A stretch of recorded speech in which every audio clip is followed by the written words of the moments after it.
കരുണയുടെ അവസാന മണിക്കൂർ എന്ന് പറയുന്ന ബുക്കിലെ 31ാമത്തെ മെസ്സേജാണ് വായിക്കുന്നത്. 3 പാർട്ടായിട്ടാണ് വായിക്കുന്നത്. അതിൻ്റെ ഫസ്റ്റ് പാർട്ടാണ് പിശാചിൻ്റെ തന്ത്രങ്ങൾ. നിബന്ധിച്ച ദൂതന്മാർ എല്ലായിടത്തുമുണ്ട്. എൻ്റെ കുഞ്ഞുങ്ങളെ, കരുതലോടെ ഇരിക്കുക. അവർ നിങ്ങളെ പാപത്തിൽ വീഴുന്നതിൽ നിന്ന് തടയില്ല, എന്നാൽ അവർ നിങ്ങളെ പ്രാർത്ഥിക്കുന്നതിൽ നിന്ന് തടയും.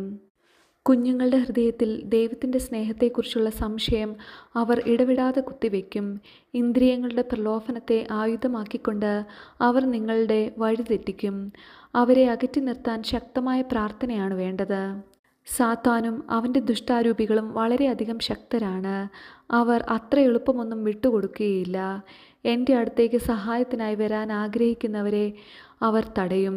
എൻ്റെ പിതാവിൻ്റെ രാജ്യത്തിൽ പ്രവേശിക്കാൻ ഒരുക്കം വേണം. എന്നാൽ നനച്ചിരിക്കാത്ത സമയത്ത് അനേകർ വീണു പോകത്തക്ക വിധത്തിൽ ആത്മാക്കളെ വഴിതെറ്റിക്കാനായി ചടുല നീക്കങ്ങൾ നടത്താൻ സാത്താന് കഴിയും. ഈ ദുഷ്ടശക്തികൾ എല്ലാം സാത്താനാൽ നയിക്കപ്പെടുന്നവയാണ്.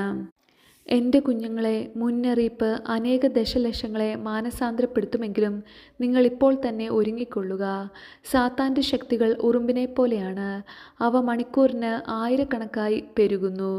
മനുഷ്യൻ്റെ ഓരോ കുഞ്ഞു പ്രവൃത്തിയുടെ പോലും നിയന്ത്രണം പിശാച് ഏറ്റെടുക്കുന്നു. ദൈവത്തിൻ്റെ ഉദ്ദേശങ്ങളെ എതിർക്കാനും പരാജയപ്പെടുത്താനും ആഗ്രഹിച്ചുകൊണ്ട് സാത്താനും അവൻ്റെ ദൂതന്മാരും ഭൂമിയിലെങ്ങും സഞ്ചരിക്കുന്നു. സാത്താൻ സ്വഭാവത്താലെ പാപിയാണ്. ദൈവത്തെ ആദ്യമായി ധിക്കരിച്ച ആ നിമിഷം മുതൽ ദൈവകൽപ്പനകളും പ്രമാണങ്ങളും ലംഘിക്കുക എന്നത് അവൻ്റെ സ്വഭാവമായി മാറിക്കഴിഞ്ഞു. ദൈവത്തിൻ്റെ അധികാരത്തിനെതിരെ മറുതലിക്കാൻ അവൻ തീരുമാനമെടുത്തിരിക്കുന്നു. സാത്താൻ കൊലപാതകിയാണ്. തൻ്റെ പതനത്തിൻ്റെ നിമിഷം മുതൽ ഇന്നുവരെ താൻ സ്പർശിക്കുന്ന എല്ലാവരിൽ നിന്നും ജീവൻ കവർന്നെടുക്കാൻ അവൻ ശ്രമിക്കുന്നു. ശപിക്കപ്പെട്ട ദൂതനാണവൻ. തൻ്റെ ഇരകളെ കൊല്ലാൻ അവൻ ഉപയോഗിക്കുന്ന ആയുധം അവരെ പാപം ചെയ്യാനുള്ള പ്രലോഭനത്തിൽ അകപ്പെടുത്തുക എന്നതാണ്.